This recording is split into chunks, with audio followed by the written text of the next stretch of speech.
Welcome back sa ating channel. Naging mainit nga na usapin di sa mundo ng social media.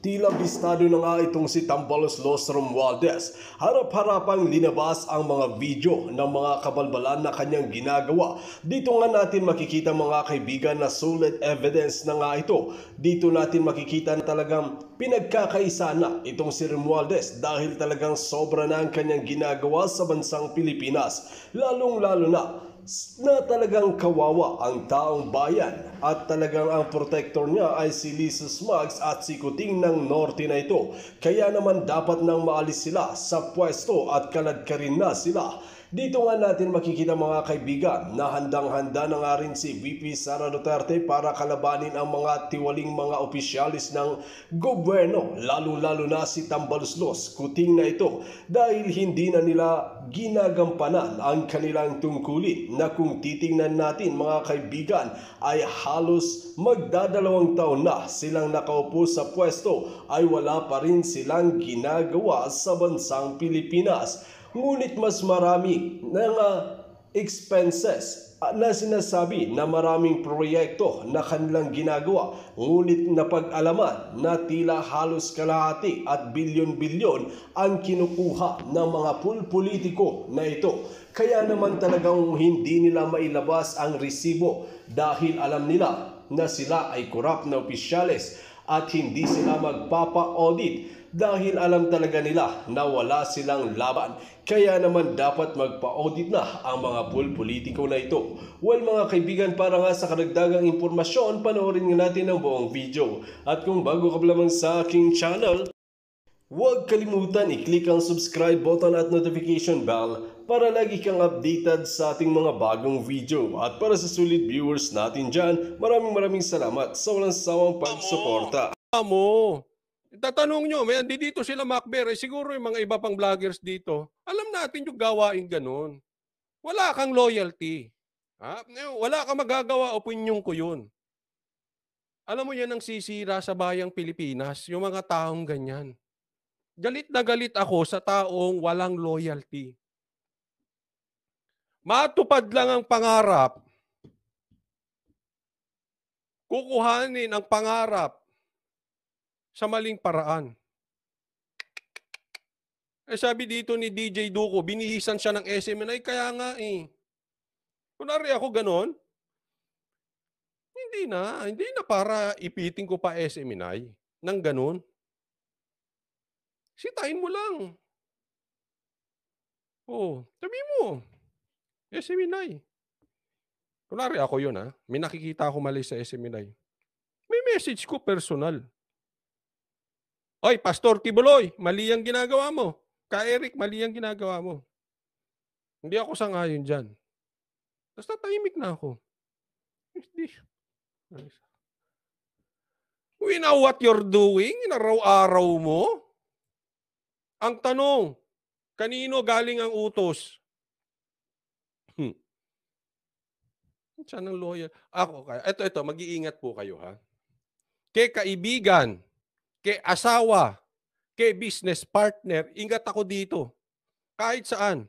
Pag ang isang tao walang loyalty, kahit pasabihin mo loyal yan sa'yo, pag nagkagipitan, ilalaglag ka niyan. Ingat kayo dyan sa mga ganyan. Kaya pagka nakakita nyo yung kaibigan, tanong nyo, tingnan nyo yung sino yung dito? Tingnan nyo yung katabi nyo sa kaliwa.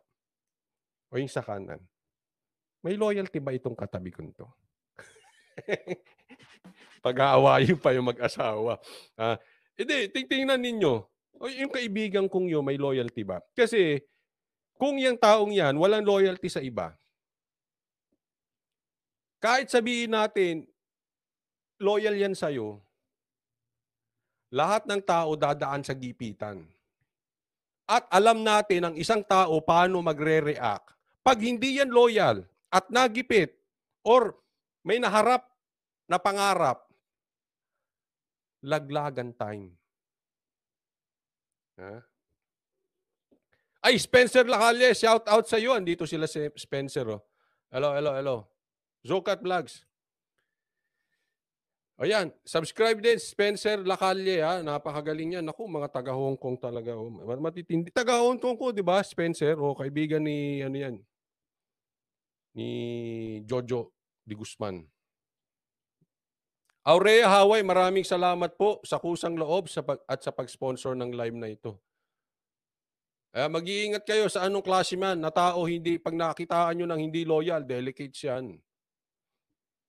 Ang tawag ko dyan, time bomb. Sasabog at sasabog yan. Pag lumakas ang pressure, manlalaglag yan. Kaya ka lang hindi nilalaglag niya kasi walang pressure. Pero nasa ugali po yan, yung pagiging loyal. Paano, Coach Oli, kung mali naman talaga ginagawa? Pwede mo namang sabihan yung tao, di ba? Gaya ng sabi ko. Oh. Halimbawa na lang to, bigyan ko kayo ng halimbawa. Halimbawa lang, may nakita akong hindi magandang ugali. Halimbawa lang ni Boss Dada TV. Hindi ko type tong ginagawa niya. Ano yung bibirahin ko rito araw-araw gaya ng ginagawa ni Mike Abe? O kausapin ko personal, Boss Dada, mali ata ito. Dapat ganun. Kung mahal mo ang tao, kakausapin mo ng personal. Pagsasabihan mo. Pag pinalagpas po yung maling ginagawa niya, ibig sabihin, hindi mo rin yun mahal. Bakit? Inahayaan mo lang siya malugmok sa kumunoy. Pero, sabi nga, kung ang isang tao ay kaibigan mo, sabihan mo in private. Pero pag may magandang ginawa, purihin mo in public. Kaya yung ginagawa ni sabi, para ito sa, ang dami nang gumagamit niyan, Brad.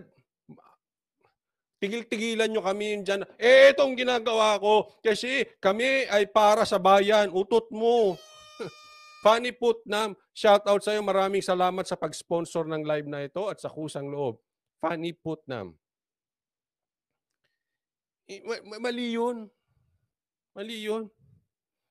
Araw-arawin mo SMNI. Hindi niya naman sinabing para sa bayan. Ewan ko. Siyempre, alam niya naman, ganyan ang palusot eh. No? Pero hindi para sa bayan yun. Baka para sa bulsa, pwede. O para sa boss mo. Kolokohan mo. Araw-arawin. Ingat kayo sa ganyan, ha? Sabi ni Brown na Pinay, sumikat si Abe dahil sa SMNI. Correct. Tapos ngayon, ganyan. Ay, nako.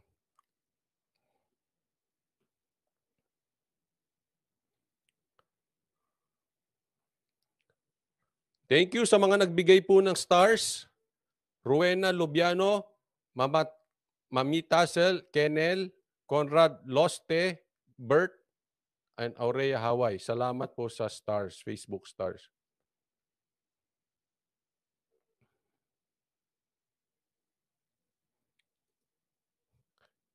Yan. Yan ang mga taong walang utang na loob. Naniniwala ako sa karma kung anong ginawa mo sa kapwa, yan din ang gagawin sa'yo. Correct. Naniniwala ako dyan, Winnie Guerson. Although hindi sa karma. Naniniwala ako doon sa nakasulat na whatever you sow, you will reap. Ano tinanim mo, yan ang aanihin mo.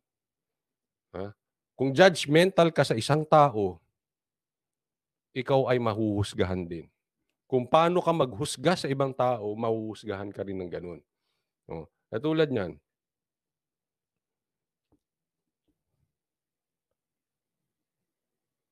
Yang loyalty. Halimbawa lang ha. Wala kang loyalty. Tagal mo dun sa network na yun. Baka doon ka na nga nakabili ng Amerikana. Hindi, baka lang naman. Baka lang. Baka lang. Hindi ko sinasabi. Baka sasabihin yan. Baka sumagot. Hindi, mayaman ako dati pa. Hindi, okay lang. Dati na ako may Amerikana. Ang ibig ko lang sabihin, tagal mo dun sa network. Ganyan yung asta mo. Wala kang loyalty. Baka mamaya, dumating ang paghuhusga sa'yo, kung anong tinanim mo, yun aanihin mo. Baka meron kang isang tao na ilaglag ka rin. Hindi ka maging loyal sa'yo.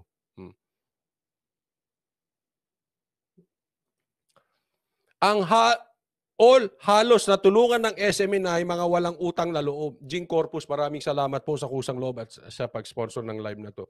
Alam mo, mas mabuti pa nga kami. Ang SMNI, binibira namin dati. Hindi ko itatago yan kasi malalaman nyo rin eh. Nasa live ko yan. Binibira namin ng SMNI. Kaming banateros especially. Lalo ako. Sabi ko kasi, mali itong pinagsasabi ng SMNI. Dahil sumuporta yan kay Marcos eh. Di ba? Kaya sabi ko ba, loko itong SMNI na to, masyadong sip-sip. Sip-sip kayo SMNI. Buti pa, yung mga bumibira sa SMNI dati, sila pa nagtatanggol ngayon. Hindi ko sila pinagtatanggol dahil sang-ayon ako sa lahat ng ginagawa nila. Pinagtatanggol ko kasi sila ngayon dahil yung ginagawa sa kanila walang due process. Totoo man o hindi, walang due process. Galit na galit na galit ako sa tao na puro bintang, walang ebidensya, tapos hindi mo pa pagsasalitain. Ano ka, diktador? Thank you, Jing Corpus. Ganun ang tingin ko sa tao na puro akusa, walang ebidensya. Kung ganun lang ang ating batayan, dapat nakakulong na si Bantag, nakakulong na si Tebes.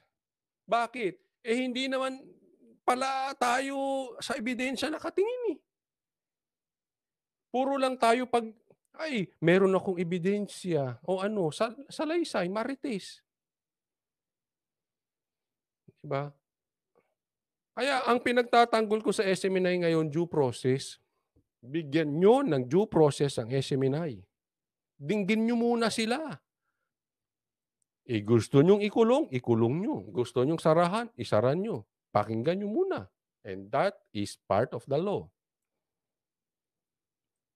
Gemma Pasyente, lumaki kasi ulo ni Mike Abe. Kala niya siya ang boss. Oo nga eh. Alam mo, kadalasan, ako it's just a matter of time again. Nakikita ko pag ang tao lumalaki ang ulo, orasan mo yan. 1 year, 5 years, 10 years, babagsak yan. Yaan ang downfall ng karamihan ng tao. Tambaluslos. Anong ibig sabihin ng tambaluslos? In your ambition, don't be tambaluslos. Yan ang sabi ni BP Sara. Anong ibig sabihin? Sa iyong ambisyon, gawin mo ng tama. At higit sa lahat, huwag lalaki ulo. Dapat yun, chine-check mo yung sarili mo. Lumalaki ba ulo ko? Lumalaki ba ulo ko? Dapat ganun ang tanong natin sa ating sarili. Tanungin mo ang sarili mo. At this is a daily. Ito, advice ko lang. This is a daily thing. Araw-araw po ito. Hindi yung, lumaki ba ulo ko ngayon? Tapos after 1 year, magtatanong, hindi. Tanungin mo sarili mo, lumalaki ba ulo ko ngayon? Kasi yan? Yung paglaki ng ulo, yan? Subtle yan. Di mo napapansin. Pumapasok yan. Kita mo nangyari kay Mike Abe.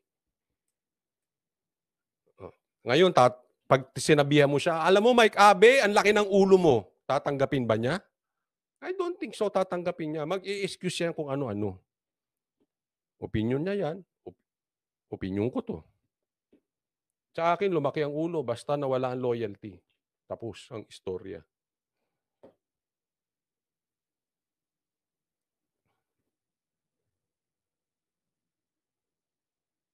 Maris, totoo rin. Sabi niya, si Mike Abe, nung nasa SMNI, grabe ang fake news niyang kay Yorme. Meron pa nga akong ni-live niya ni Mike Abe tsaka ni TP. Dalawa yan eh. Dalawang makasip-sip yan. Pinuri nila ng pinuri si Isko. Tapos nung eleksyon, binanatan, sabi ko, hanip kayo.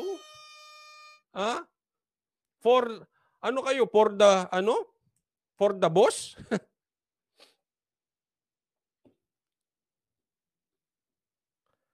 Oy, Buhay Canada 519, nagbigay din ng stars. O yan, all around si Buhay Canada Nasa YouTube na, nasa Facebook pa. Ay, ito pa isa. Sabi ni Marilyn Manny. Parang feeling niya siya ang pinakamagaling na journalist broadcaster. Ito, isa pa yan. Minsan, dapat ingat po tayo. Tingnan nyo yung mga inyong mga pinapanood. Hindi lang naman po ito sa journalist at sa mga broadcaster. Minsan sa vlogger din yan. Yung feeling niya siya na yung pinakamagaling. Pinakamagaling na journalist, pinakamagaling na na parang may utang ang mundo sa kanya. Alam nyo na, mahalata nyo naman yun eh. Oo. Tama yung observation ni Marlene Manny.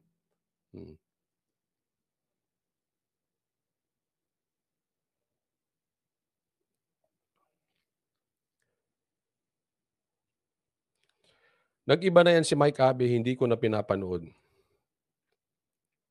Maganda yan, mag-usap to si Mike Abe tsaka si Llamas eh. Parehas lang sip-sip eh. Sip-sip sa magkabilang panig. Pag tiningnan mo naman yung kanilang analogy, gusto kong sabihin, Brad, saan kayo nakatiran dalawa? Parang hindi kayo in touch with reality. Hindi kasi okay lang naman. Kasi sabihin, pinagtatanggol nito itong Mike Abe, pinagtutakbo lang pula. Itong isa, pinagtatanggol lang dilaw. Ikaw din, Coach Oli, pinagtatanggol mo si PRRD. Oh. Pare-parehas lang tayo. Hindi po magkakaiba po tayo. Kasi yung analogy ko, nangyayari po ngayon. Sa kasalukuyan nangyayari. Pero yung analogy nila, parang, saan ba nakatira ito? Parang ang layo nyo sa yung isa mag-a-analogy. Laos na daw si Duterte. Ha? Ano ba to? Sinungaling? O pati siya naloloko ng kanyang pag-iisip? Paano naging laos si PRRD? Kaya nga hanggang ngayon ginigiba eh. Cherry Tosaki, shout out.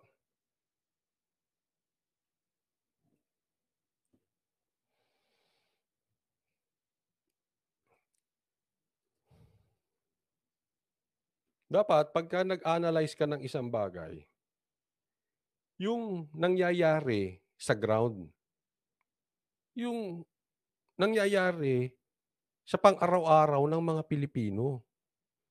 Yung bang, halimbawa, sasabihin mo, malakas pa rin ang dilaw ngayon. Anong klaseng analogy yun?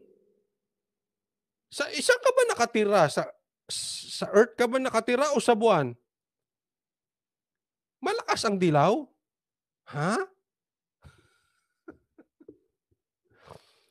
Ano ka, bobo o baliw? Ano ba ibig sabihin kasi ng baliw? Hindi in touch with reality. Iba yung katotohanan sa kanila. Nabubuhay sa fairy tale world. Sige nga. Shout out pala sa inyo sa mga bashers. Sa mga bashers na dilaw. Totoo, naniniwala kayo, malakas pa rin ang dilaw. Baka wala manalo sa inyo sa senador eh. Geoffrey Castillon, maraming salamat po. Shout out, shout out.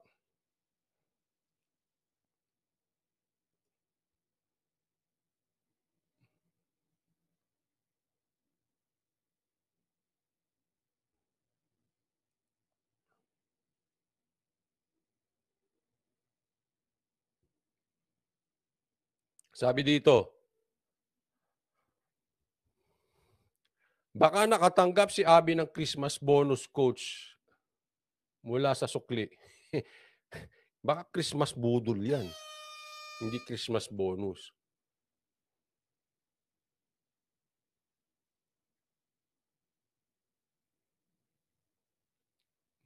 Halimbawa, ako mag-a-analyze. A-agree ako kay Nor Cabrera. Number 1 pa rin si PRRD. Bibigyan ko to ng komentaryo, analyze ko. Yes, I agree. Number 1 si PRRD. Bakit? May survey. Kahit alisin natin yung survey, ramdam nyo naman eh.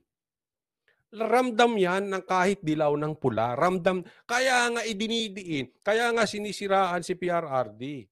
Kaya nga pinapapasok ang ICC, nakapasok na nga eh. Hindi umano.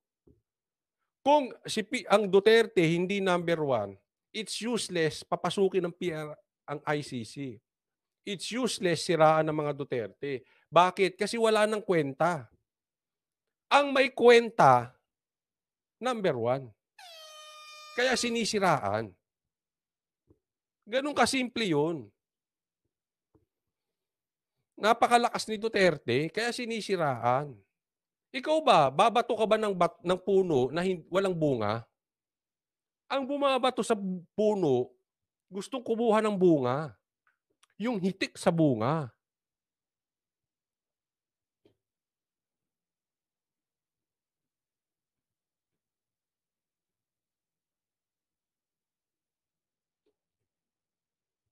Tapos hindi nila ma-question. Ito, sabi dito, maipakitang resibo na billions na hawak niya. Ha? But anyway, hindi ko maintindihan yung komentaryo. Ang ibig ko sabihin dito, hindi man niya questionin. Ha? Hindi mo ma-question yung due process na ginawa sa SMNI ni Mike Abe. Hindi mo ma-question yung pag-leak yung MOOE. Kahit question, hindi mo ma-question.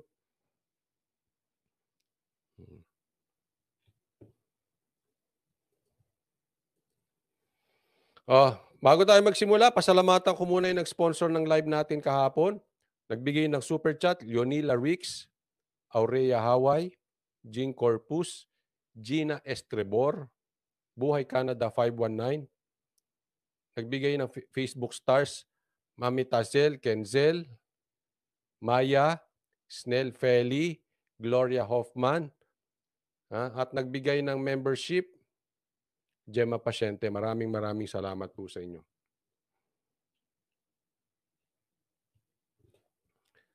Maraming salamat po, sabi dito. Hazel, kayo po kasi mga banateros, pag bumanat may power, sincerely, logically, independent, may matututunan talaga kami mga viewers. Ayun, maraming salamat po sa mga banateros na sumusuporta.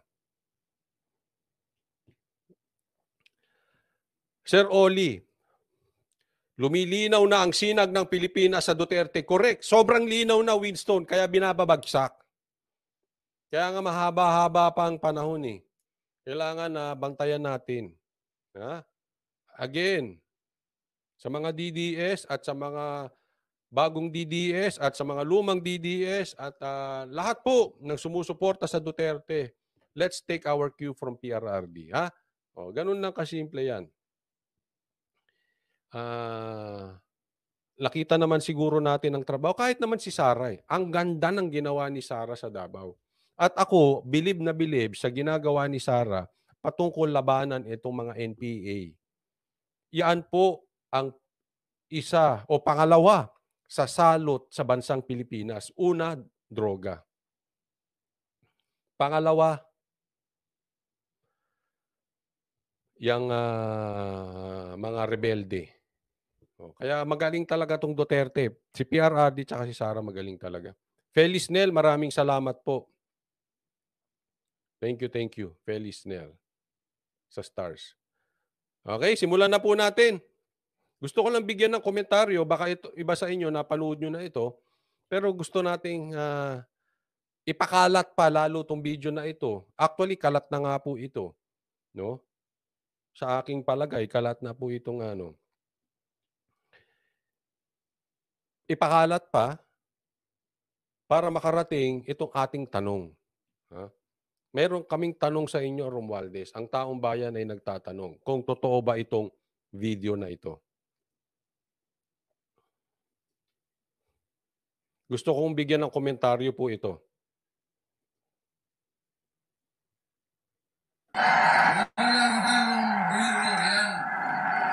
Ito po, courtesy of Jojo de Guzman, maraming salamat. Jojo de Guzman Connect TV, maraming salamat. Ito yung nilabas niya, video ni PRRD, pero merong tao sa background. Tingnan natin. Talagang yayarihin ko kayo sa paghirap ninyo sa Pilipino. Galit ako sa inyo.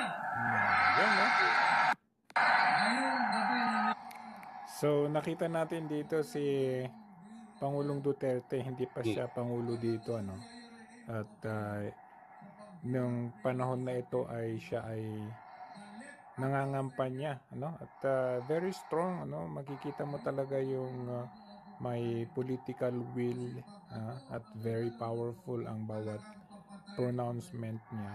Kaya talagang marami talaga ang nabibilib sa kanya. Kahit nga yung mga nakikita nyo ngayon na mga may Bob Jan, shout out sa iyo, 1992 pa, DDS na.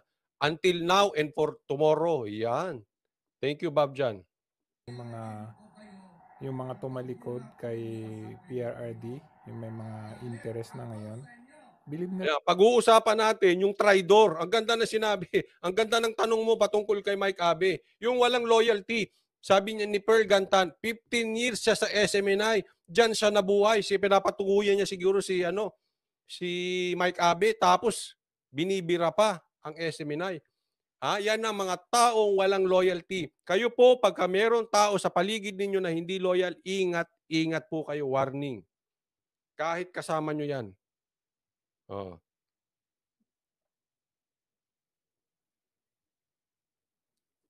bilib sila noon kay Pangulong Duterte, kasi makikita nyo talaga bagong-bago sa paningin ng bawat Pilipino.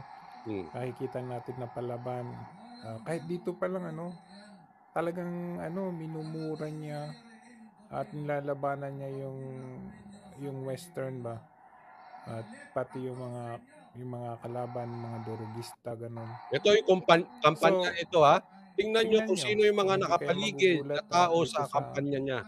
sa isang tabi kung saan merong isang tambaluslos na bilib sa kanya noong araw.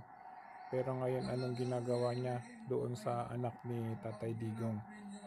Tignan nyo, eto. Ayun po. Ayan. Nakita nyo? Ayan rewind natin konti. Ayan. Dito parang lumalabas, palakpak boys pa lang.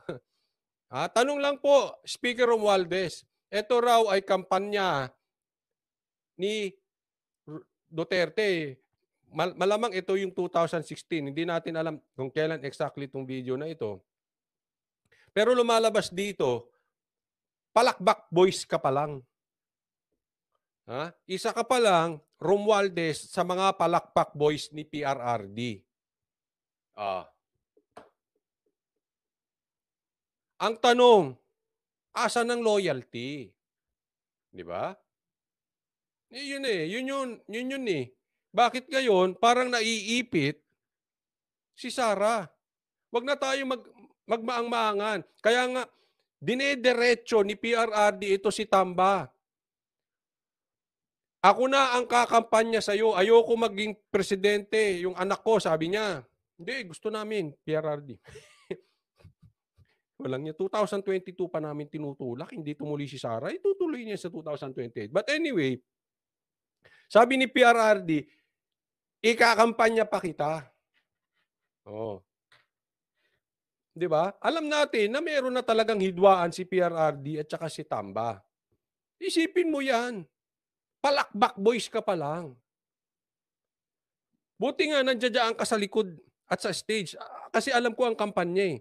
Hindi ka biglang basta-basta mabibigyan ng access sa likod mismo nung mga nagsasalita o nasa stage ka mismo kung hindi ka nabigyan ng access. Ibig sabihin, binigyan ka ng access ng grupo ni PRRD. Kaya ka nandiyan sa likod, kaya meron kang pribilehiyong ganyan.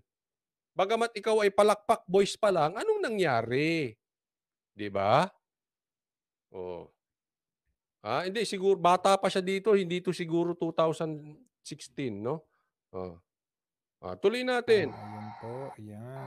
Obserbahan nyo kasi may binabanggit dito si Jojo. Bay talaga to si Jojo, investigador eh. Mahirap maging syota ito si Jojo Di Guzman. Ay, hindi ako bakla Ibig sabihin kasi 'di ba may mga ganyang syota, no? Mga investigador. May karamihan naman ata ng babae investigador no. Pero ang galing na pag-iimbestiga ni Jojo rito. Tingnan nyo tingnan nyo ang bibig. Kayo na magdesisyon, hindi na ako. Pero maganda yung obserbasyon ni Jojo rito. Tingnan ninyo ang bibig. Ray McWile, panay kagat sa labi. Maneurism, sabi ni Rick McWile. Alam mo, meron akong kakilala. Obserbahan nyo, ha? Hindi, Lagi siyang gumaganyan. Hindi po vlogger. Broadcaster. Mainstream. Dating nasa mainstream. Ngayon, naging vlogger ata. Ganun siya ng ganun lagi. Hindi ko na sasabihin kung sino yun. Tingnan nyo na lang. Basta kada niya, lagi siyang nakapormal. Pero lagi siyang gumagano. Hindi ko sinasabing nagko-cook siya, ha? Pero yung mannerism kasi, pag napansin, ewan ko, tatawagan ko si Jojo. Imbestigahan mo nga. Kasi magaling si Jojo mag-imbestiga. Imbestigahan mo nga. Kasi para yan ganun eh. Ganun. Hindi ko sasabihin, mamaya ma-libel tayo. Alam mo naman. Pa-imbestigahan natin kay Hindi pa naman natin sure. Pero ito, kayo mag-imbestiga sa labi. Yun yung punto dito ni Jojo eh. Hindi naman natin pinagbibintangan, pero bibigyan ko ng komentaryo bakit natin pinapakita tong video na to. Bukod sa asa ng loyalty niya kay PRR, di bata pa siya rito. Alam niyo naman ang kabataan. Mapusok. Hindi, ganyan ako nung kabataan, mapusok. Pero never, ever akong naghawak ng droga. Kaya nga kontra-durigista nakalagay dyan eh. Never, kahit rugby, hindi po ako tumikim. Iba yung bisyo ko dati. Hindi po bisyong droga. Pero mapusok. Alam mo, kabataan mapusok. Kabataan siya dyan. Makikita nyo dito sa side. Ayan po. Sino ba yan? Ayan, nakita nyo. Sino yan? Ayan po. Si Tamba. Oy. Binilungan po. Nakita nyo yun? Di, uso kasi naman yan, Jojo. Baka ikaw naman mapagbintang ka, Jojo. Uso kasi yan. Yung kagatlabi. Di ba sa TikTok uso ngayon? May palabas pandilan pa ganun eh. Di ba? Ganun yung TikTok eh. May ganun. Yung pangit mo, Coach Oli, nakakadiri ka. Di kasi may kagatlabi. Hindi naman lahat. Kayo nang bahala, humusga. Tayo nagtatanong lang. Bakit ka kumakagat-labi? Atid. Kita mo, batang-bata pa si Tamba dito. Ayan. Ano na, Tamba? Makikita mo nga dito eh, kahit noon pa pala, ay kitang-kita na yung pruweba or yung mannerism ng isang, alam nyo na, yung... Ayan, Oy! Nakita nyo yun? Kagat-labi. Hindi nangagawa. Sobrang payat pa ni Tamba. Ngayon, tibang-tiba Oo nga, no? Payat siya dyan, no? Di, gwaping, ha? Gwaping pala ito pagkapayat. Oo. Sabihin nyo, ay, Coach Oli, bayad ka! Tinawag ng pogi si Romualdez. Pambira kayo, ha? Sa ngalan ng content, kung ano-ano naiisip nyong gawin. Huwag ganon. Napuri ko lang. Totoo namang pogi. Hindi ako bakla.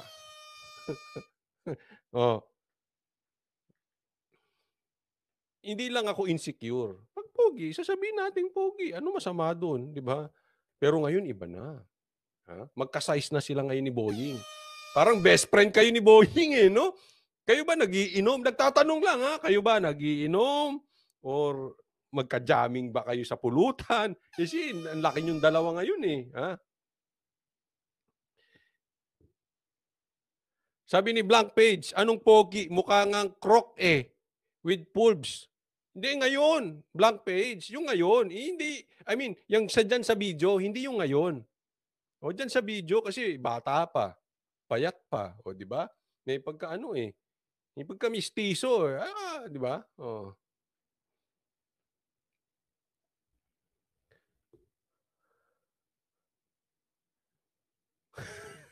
Grabe kayo, Gemma Pasyente, hindi ko banggitin yan. Paano naging pogi, Coach? Parang monggo. Anong monggo? Kayo nang bumasa, hindi ko maintindihan si Gemma. Delikado tayo, ayaw natin sabihin yan.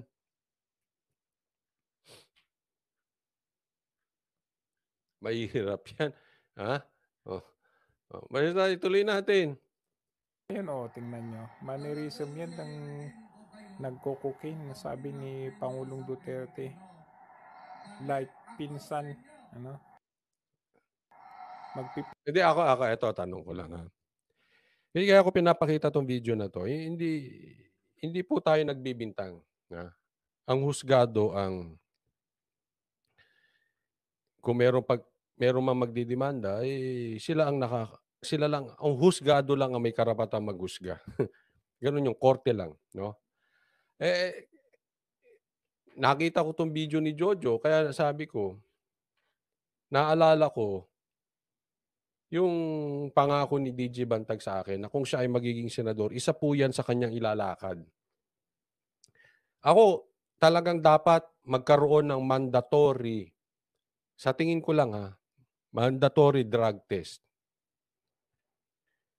para sa mga matataas na public official. Yan po dapat magawa ng batas. No? Pero sasabihin nila dyan na baka self-incrimination. Pag kasi drug test, pinuwersa mo ang isang tao sa drug test, self-incrimination. Well, anyway, hindi ko alam kung paano yan. Pero maganda, we put efforts para ma-check kung paano natin makikita ang mga matataas nating opisyal na sila. Kasi alam nyo po, number 1 na problem na po ng bansa natin yan. Kahit dati pa, yung droga. Droga, rebelde, mga NPA, pangatlo yung corruption. Yan ang mga problema. No? Kaya dapat mas nagiging magandang halimbawa ang ating mga public officials. At the same time, kung merong mandatory drug test na official para sa mga high-ranking officials, may iwasan din natin yung ganitong klaseng video. Halimbawa, may video na ganito. Ang tao, hindi ngayon magdududa. Hindi na kailangan magtanong. Kasi, merong mandatory drug test lahat ng public official. So, this is protection para sa mga mamamayan na hindi na makapaghalal ng gumagamit.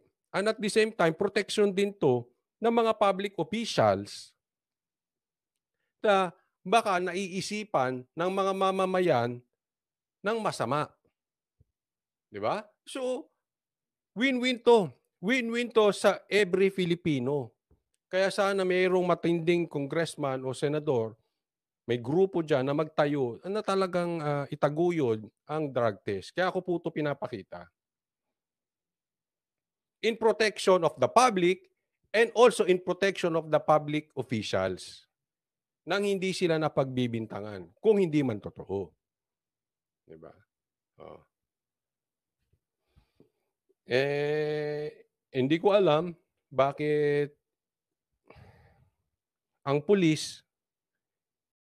Dito nga natin makikita mga kaibigan ang mga karumal-dumal nga na ginagawa ng Tambaloslos Romualdez na ito sa bansang Pilipinas. Dito natin makikita mga kaibigan na hindi na rin di umano tinatantanan ni former President Rodrigo Duterte na banatan ang mga ito at talagang handa sila na ilabas ang mga video at mga ebidensya na nakalap at binigay sa kanila. Well mga kaibigan, kung kayo ang tatanungin ano ang inyong mga opinyon, just comment below sa ating comment section at ating pag-uusapan.